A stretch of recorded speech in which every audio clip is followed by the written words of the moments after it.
suis Vincent Marcedon, je suis dirigeant de la société Lorima. Nous sommes basés donc sur Lorient depuis les années début 2000.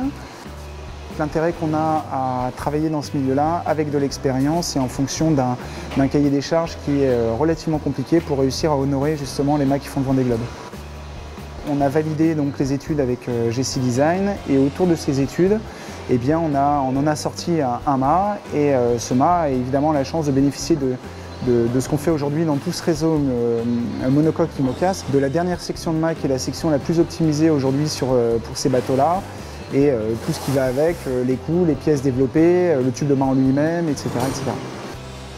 On a validé le plan de voilure avec une géométrie de mât. Nous, on a un dimensionnement qui est fait autour de ce mât pour pouvoir donc commencer par réaliser le tube. Le principe du tube aujourd'hui, c'est donc dans un moule dédié, là on a un moule en face avant, face arrière, et on utilise les produits qu'on utilise nous à longueur de temps, qui sont des produits pré-imprégnés de résine et qui permettent en fait de bien maîtriser les masses du tube, ce qui fait partie des choses primordiales parce qu'en fonction de la masse du tube, on va réussir à gagner sur la masse générale du bateau et donc pour avoir un comportement de bateau qui soit plus intéressant.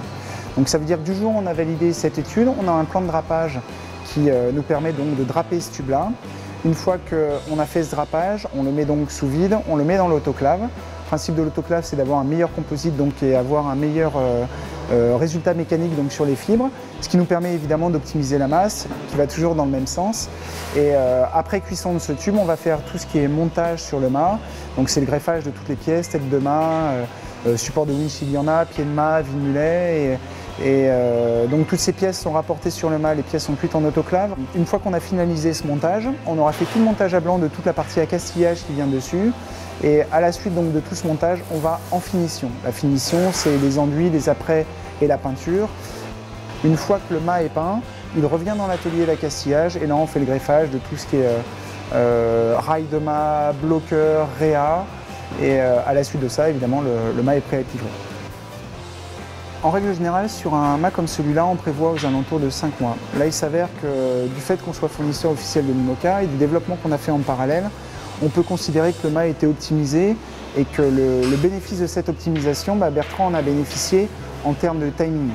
Dans ce qui est mis en place aujourd'hui, on va réussir à sortir le mât de Bertrand en 3 mois au lieu de 5.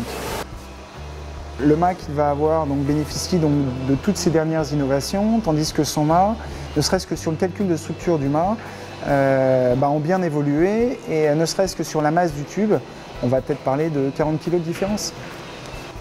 Tout ce qui nous permet d'être plus à l'aise sur la partie haute du bateau nous permet de retravailler sur la partie immergée, on va dire, du bateau.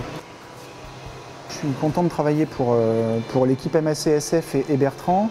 D'autre part parce que même si le bateau est un bateau assez âgé, il y a moyen d'écrire une super histoire avec ce projet-là. Et ce qu'il y a de très agréable dans notre métier, c'est de se dire oui, on permet aux skippers de bénéficier d'un produit qui est un produit de dernière génération, qui va permettre de faire évoluer encore le bateau et donc d'aller gratter des places par-ci, par-là, justement parce qu'il aura un bateau encore plus performant.